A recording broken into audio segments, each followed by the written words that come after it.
नमस्कार. थोडं काही सांगायचं आहे. लेखक श्रीकांत मोरे. लेख 19वा आत्मज्ञान. केल्याने होत आहे रे, आधी केलेची पाहिजे. मला वाटतं याचा अर्थ साधा सरळ कर्म करा असाच होतो का? आधी कार्य करा, आपोआप आपले मनोरथ सिद्धीत जाईल असा होतो.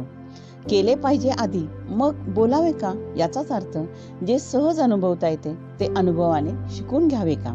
अनेकविध अर्थ निघतात. मला स्वतःला बरेच दिवस आत्मज्ञान या शब्दाचे आकलन होत नव्हते, पण हे सारे अध्यात्म म्हणून नाही तर सरळ साधा सोपा अर्थ म्हणून या प्रस्तुत ठिकाणी उल्लेख करीत आहे.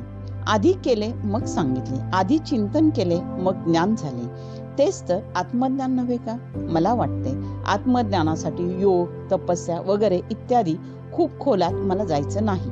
तर संत ज्याप्रमाणे म्हणतात आधी प्रपंच करावा नेटका, तसं आत्मज्ञानाचं सुद्धा असावं. आधी समजून घ्यावं. कसं? तर बाहेर पाहून नव्हे तर आत डोकावून, स्वतःला समजून घेऊन. आत्मज्ञान म्हणजे आत्म्याचे ज्ञान. पण आत्मा कोणी पाहिला आहे का? मन आपण पाहिले नाही, पण मनाबद्दल खूप बोलतो. अनेक नैसर्गिक गोष्टी, वारा, हवा, वादळ, ऊन, पाऊस, जोराचे वारे, श्वासोच्छ्वास, काही गोष्टी न दिसताही आपण स्वीकारतो. तसंच आत्माही स्वीकारून बुद्धीला प्रकाश देणारा, बुद्धीला स्त्रोत देणारा असा आत्मा आपण मानायचा का? मानसशास्त्र आत्मा हा विषय सायकोलॉजी या शब्दातून स्वीकारतो, होय ना? मग तसंच आत्मज्ञानही मी स्वीकारत आहे. मी हेही मानतो की त्यासाठी बाहेरून प्रेरणा प्रवृत्त करणारा कोणी असला तर आत्मज्ञान आपल्यालाच होते, आपणच असतो.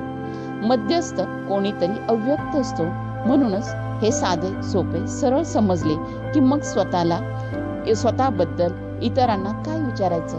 आपणच आपल्याला वाचावे, चिंतनातून खोल खोल वाचत जावे, समजून घ्या. आपण आपल्याला वाचणे एवढं सोपं आहे का?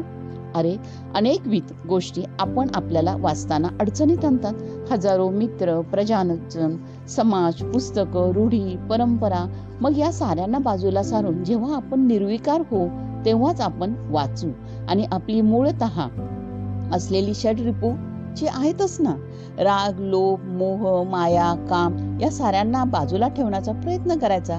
म्हणजे कोणी त्याला समाधिस्थ होणे असंही म्हणतील. मला अध्यात्मामध्ये आधी आत्मा हे समजते. मी आधी, मीपणा, मी विकार, मी आकार, मी सर्वस्व, अहम ब्रह्मास्मी चा आपण विचार करायचा का? असे असेल तर आपण आत्मज्ञान सोपे असे समजू.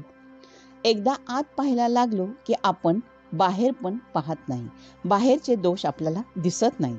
बाहेरचे अनुभव, प्रसंग, समाज दोष काहीच दिसत नाहीत. आतमध्ये सारंच समजतं.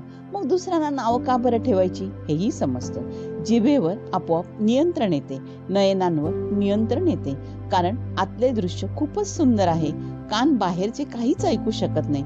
मग खऱ्या अर्थाने आत्मज्ञान म्हणजे महात्मा गांधींनी 3 माकडांच्या डोळे बंद, तोंड बंद, कान बंद यातून तर सांगितले आहे. जीभ वैरी असल्याचे संत सांगतात. या साऱ्यांना आत्मज्ञानातून तर ज्ञान आले आहे. म्हणूनच संत चोखोबा म्हणतात, ऊस वाकडा असला म्हणून काय झालं? रस कुठं वाकडा आहे? तो तर गोडच आहे. आत्मज्ञानातून आलेले पसायदान, भावार्थ दीपिका, अभंग संत तुकारामांचे असोत, संत ज्ञानदेवांचे असू देत, भक्तिनामातून तल्लीन झाल्यावर आपोआप वीणा अंतरंगी वाजते, स्वर बाहेर येतात, शब्दरूप धारण करतात. आत्मज्ञान हेच तर आहे असं मला वाटतं. आपणही स्वतःला वाचावं. खूप दुःखी होतं, मन आभाळासारखं दाटून येतं, आपोआप शब्द सुचायला लागतात. खूप आनंद होतो. कसा साजरा करायचा काहीच समजत नाही. आपोआप शब्द बाहेर यायला लागतात. सुंदर ओळ तयार होते. वर आकाश, खाली जमीन, सागराचा आवाज, नारळाच्या रांगा, काळ्या खडकांवर आदळणाऱ्या लाटा, चमचमणाऱ्या चांदण्या, मनाला सारंच सोबत घेऊन जाण्यासाठी उत्सुक असताना शब्द शब्द शब्द यायला लागतात. आई आणि बाळ पाहता अनुभवातून शब्द येतात. बाळाचा माणूस होताना बाळ आईला विसरतो. बाळाचा माणूस होताना बाळ आईला विसरतो. जग हे दिवस आईला पाहायला लावतो.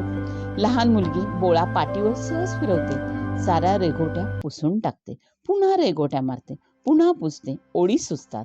कोऱ्या पाटीवर काहीही लिहून पुसणं किती सोपं असतं. कोऱ्या पाटीवर काहीही लिहून पुसणं किती सोपं असतं. तुमच्या आमच्या मनाचं असं असतं तर तुमच्या आमच्या मनाचं असं असतं तर समाजाचं किती बरं झालं असतं. लहानपणापासून लहानाचा मोठा होताना घर, आई, शाळा, शिक्षक, कॉलेज, समाजात येताना जीवनाची रेलगाडी वेगाने धावावी असं वाटतं. पण 40-50 नंतर तीच रेलगाडी पटरीवर आवडत्या ठिकाणी जराशी थांबावी असं वाटतं. पण थांबवता येत नसते. नव्हे, मानवाच्या हातात जन्मापासून फक्त जगणे आहे. जगणे खूप सुंदर आहे. आपला परिवार मनोरमा परिवार. आपल्याला लेख आवडल्यास शेअर करा, सबस्क्राईब करा. धन्यवाद.